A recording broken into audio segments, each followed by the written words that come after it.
Você já reparou que tem pessoas que elas ganham um pouquinho, têm um salário bem pequeno e mesmo assim elas conseguem construir patrimônios, enquanto que tem outras que ganham bastante dinheiro e que mesmo assim tá sempre sem dinheiro.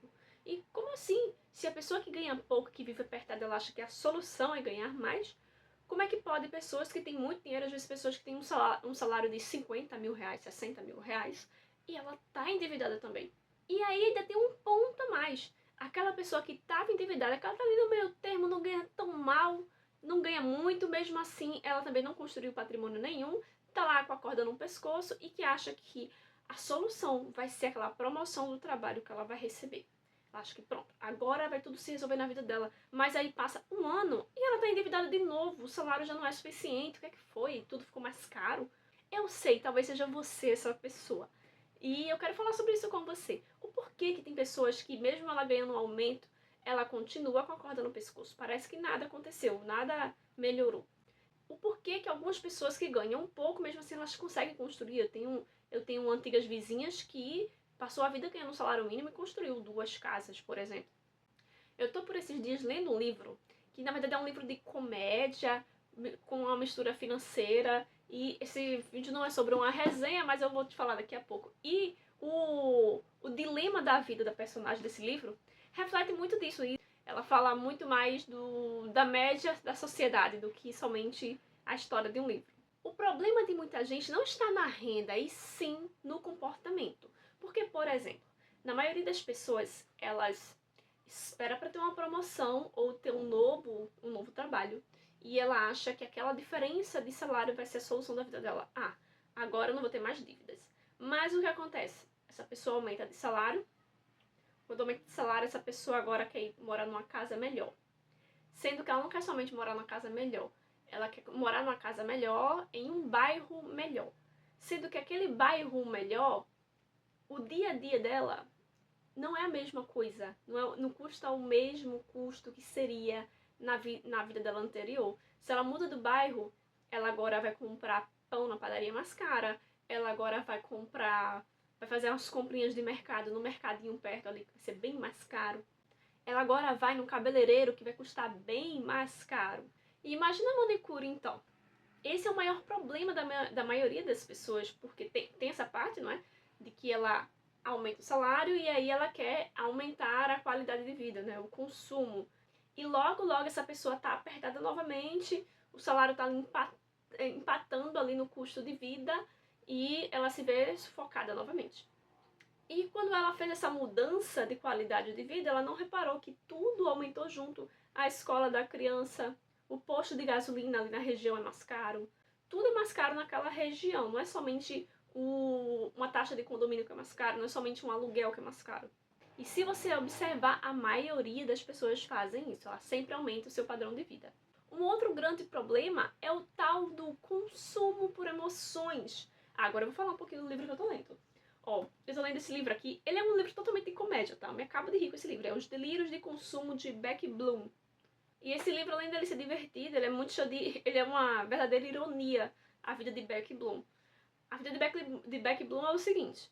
Ela é uma pessoa, uma consumista descontrolada. Ela compra por emoção. Ela tem um dia péssimo, então ela se vê na necessidade de ir lá e comprar uma roupa nova pra se consolar. Porque, o dia foi difícil, eu mereço uma coisinha nova. Essa é Beck. Que, na verdade, a Beck é a maioria de todas nós. Então, toda frustração, ela reverte em compras. Mas o que acontece? A Beck, desde o início do livro, ela está endividada. Tanto que o livro começa mostrando cartas de banco, de cobrança de cartão de crédito. Cartão do Visa e cartão de outras lojas. E mesmo assim, ela continua comprando. Ela fica sonhando como a maioria das pessoas acham que ela vai ganhar na loteria e isso vai resolver o problema dela. Ou tá sempre esperando um aumento. E o que é de mais irônico? A Beck, ela é uma jornalista de finanças pessoais. A Beck, ela escreve para jornais, né, de dicas financeiras, de educação financeira, sendo que ela mesma tá super endividada. Não consegue pagar os cartões e chega uma etapa do livro, então já tô quase terminando o livro, que ela se vê totalmente desesperada. Ela vê, tipo assim, que a vida dela tá um caos. Ela tem 25 anos só de idade. Ela vive trabalhando, dando conselhos financeiros para as pessoas, que na verdade ela vê algumas matérias, copia e escreve, sendo que ela não leva nenhum conselho para ela mesma do que ela escreve. É a mesma coisa daquele dilema assim, uma nutricionista que é acima do peso, ou uma cabeleireira que vive com os cabelos bagunçados, uma pessoa que trabalha com produtos de beleza, com maquiagem, mas não passa a maquiagem no rosto, vive toda desmantelada. E desde o início ela começa com ideias super loucas de como é que ela vai ganhar mais dinheiro, ou ela procura formas de como economizar. Eu quero falar sobre isso também. Ideias de como economizar que na verdade sai muito mais caro do que deveria. Esse é o tipo de livro que quem é fã de O Diabo Veste Prada vai amar, porque é um livro que fala de moda o tempo inteiro, fala de roupas, de marca, de grife o tempo inteiro. Mas como eu falei, isso não é uma resenha do livro, tá? Eu só quero falar porque eu achei muito interessante. Eu pensava que só seria um livro normal de finanças e é um livro super divertido. Aí ela comete esse outro erro que é, ela começa a comprar coisas achando que está economizando, mas o que ela faz? Ela fala assim, nossa, eu vou comprar tal coisa em liquidação. Digamos assim, eu vou comprar aquela bota em liquidação, porque ela mora em Londres, então usa muito bota, né? Eu vou comprar aquela bota na promoção, que tá em liquidação, aquela marca, mas ela vai comprar uma roupa, um sapato super caro que está em liquidação. Não é que aquele produto vai sair super barato. Está tipo assim, tá barato para aquela marca. É como você ir na loja Diesel, por exemplo, que tem lá, sei lá, já vi na vitrine jaquetas de R$ 2.000 por aí. E aí tá numa promoção. Na promoção aquela jaqueta de R$ 2.000 por R$ 1.000. Nossa, uma pechincha pra vista do preço dessa loja. Mas mesmo assim é muito caro pro seu bolso. Tem economias que não funcionam, que não dão certo. Aí além disso ela fica tentando criar formas, o livro inteiro ela fica tentando criar formas de ganhar mais dinheiro de algum jeito. Ela compra alguma coisa que ela vai tentar usar e não consegue, ou também ela tentou seguir um livro que era sobre ela parar de gastar. Ela começou a fazer comida em casa, mas aí ao fazer comida em casa ela se deu conta que ela não tinha um liquidificador, ela não tinha a tal panela que pedia na receita, ela não tinha um monte de coisa, e aí a receita que ela achava que ia fazer por 2 euros, uma coisa assim, 3 euros, saiu por mais caro do que ela comprar comida pronta. E a gente peca muito nisso, não é?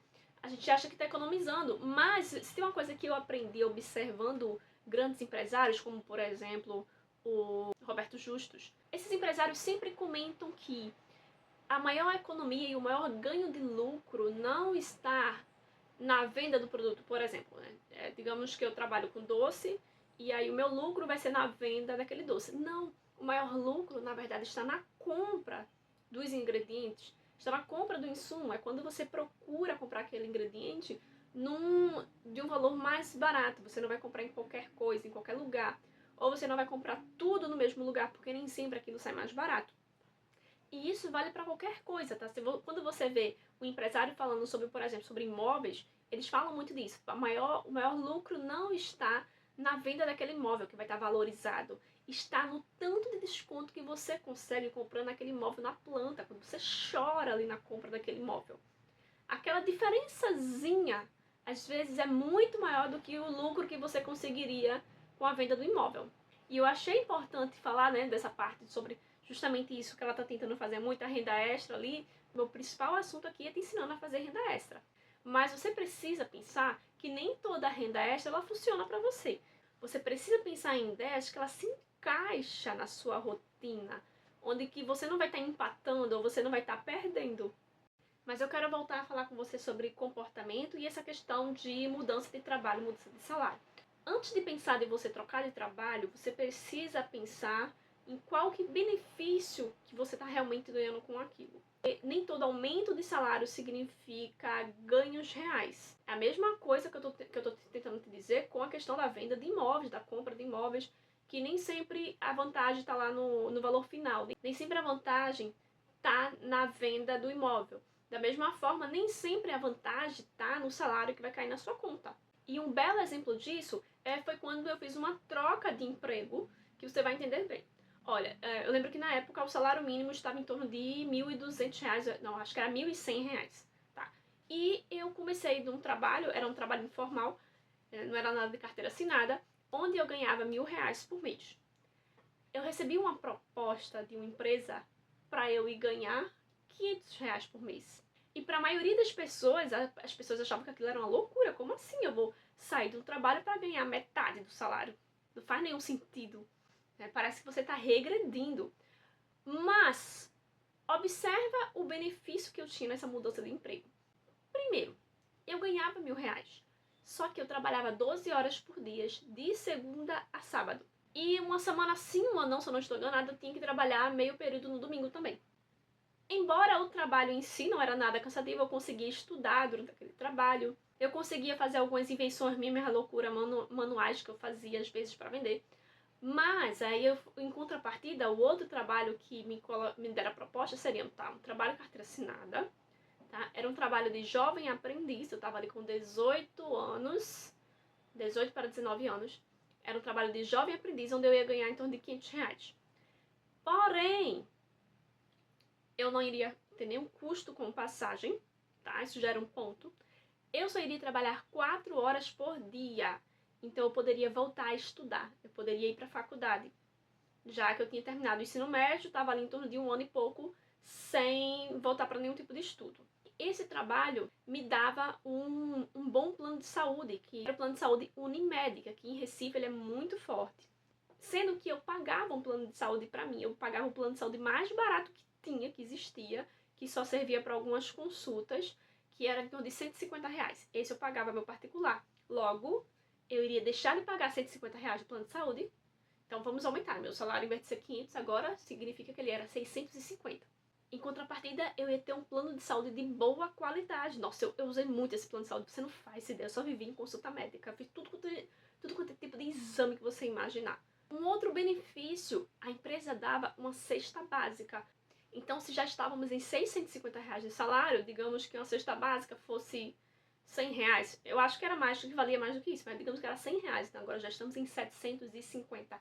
Lembrando que eu saí de um trabalho de trabalhar 12 horas, de segunda a sábado, passei para um de 4 horas, então isso já é muito significativo. Né? Meu valor por hora já aumentou muito. E eu trabalhava de segunda a sexta. Nossa, eu trabalhava muito feliz nesse trabalho.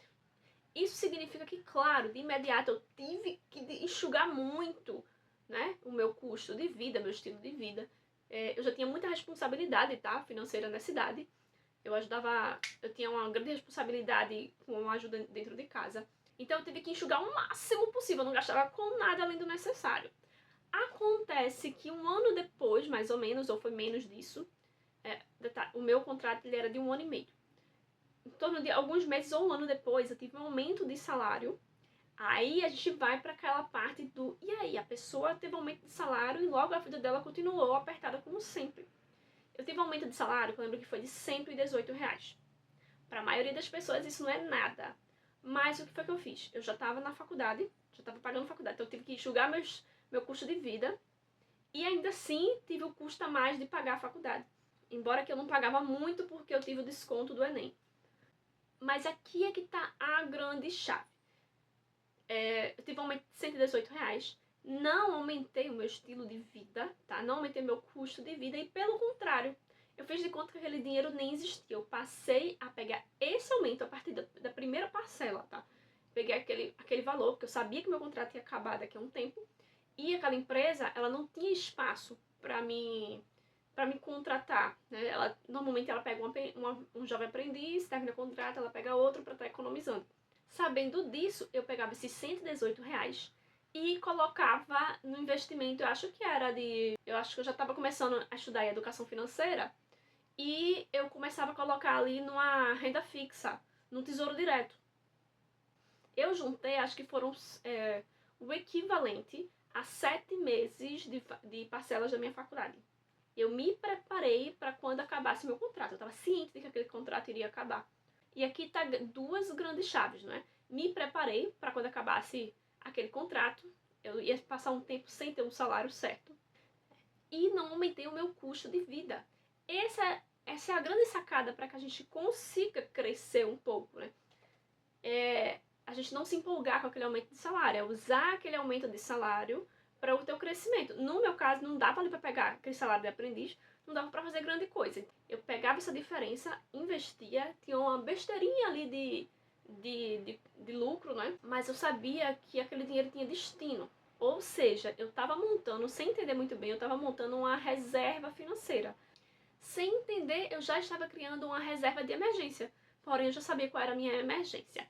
E para a gente conseguir ter a construção de um patrimônio, mesmo ganhando pouco, é exatamente isso. Essa diferença a mais que você ganha, aquele lucro ou aquela participação de lucro da empresa, o que quer que seja que você ganhe a mais, é você não gastar e pegar aquele valor de diferença e colocar ele para o crescimento de patrimônio.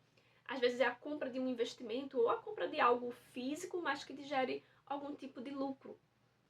O mais importante é você viver naquele degrau abaixo daquele seu novo salário. Eu sei que às vezes a pessoa pensa assim, poxa, mas só que eu tô ganhando melhor, eu tô me esforçando tanto, eu trabalho tanto e eu não vou mostrar isso, que eu melhorei de vida, eu não vou trocar aquele carro, eu não vou ajeitar a frente da minha casa. A Becky Bloom, inclusive, ela fala muito disso, né? Sobre o comportamento dela é muito do se mostrar para as pessoas. Que as pessoas vão ver ela, como as pessoas vão enxergar ela com aquela nova roupa.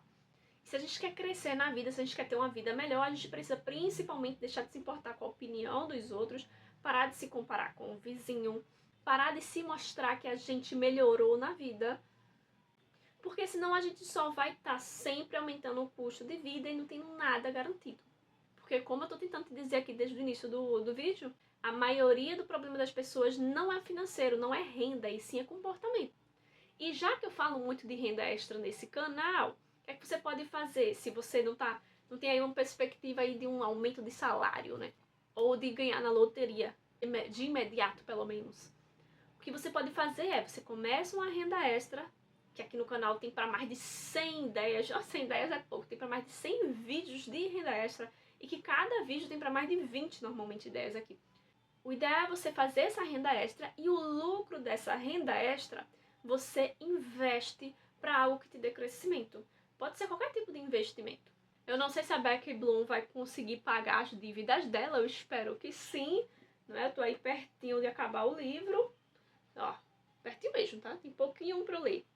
Mas se a Becky Bloom pudesse ver aí os vídeos desse canal, ela já teria mudado de ideia, teria tido um novo comportamento que poderia ajudar ela a sair desse sufoco.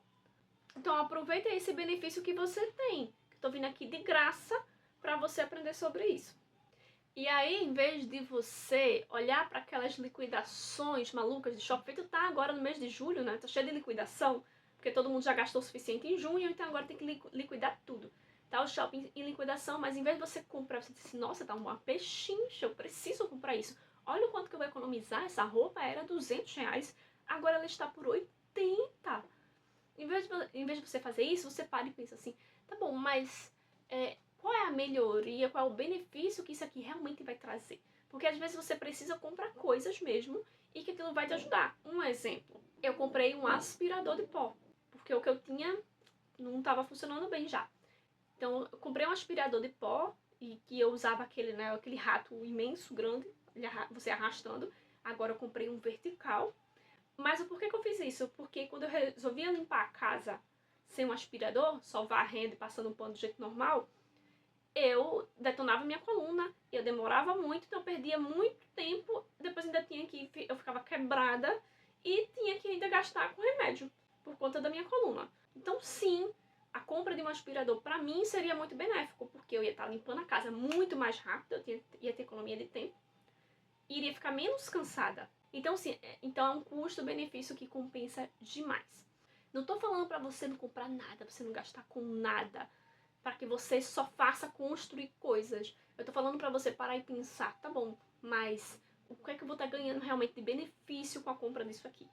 A gente precisa parar de fazer compras emotivas e começar a fazer compras inteligentes. Tem que ser sempre o que é que vai beneficiar, o que é que vai facilitar a nossa vida. E muito importante, viu? Nem sempre você economizar demais vai ser benéfico. Como, por exemplo, uma lavagem de carro. Eu sei que em algumas regiões lavagem de carro é muito cara. Mas normalmente, se você for até outro bairro, se você tem carro, vai sair bem mais barato. Em vez de você passar várias horas limpando um carro e depois você ainda ter que tomar remédio para a coluna, você pode simplesmente levar em um local barato, aquela pessoa faz a limpeza em meia hora e você usa esse restante do tempo para ganhar dinheiro. Tem gastos que eles vão te dar benefício de vida. Eu espero que esse vídeo tenha te ajudado até aqui. Eu vou interromper porque tá acabando a memória do telefone. Um beijo. Eu vou deixar... se você se interessou, eu vou deixar um link aqui desse livro na descrição do vídeo. E para te ajudar aí a ganhar dinheiro e a resolver a sua vida e criar patrimônios ou resolver as suas dívidas, eu vou deixar um vídeo aqui com ideias muito boas de renda extra para você resolver isso. Só não vai comprar mais coisas com esse lucro, tá? Usa isso aqui para resolver essas probleminhas que você tá. Um beijo e eu te espero no próximo vídeo.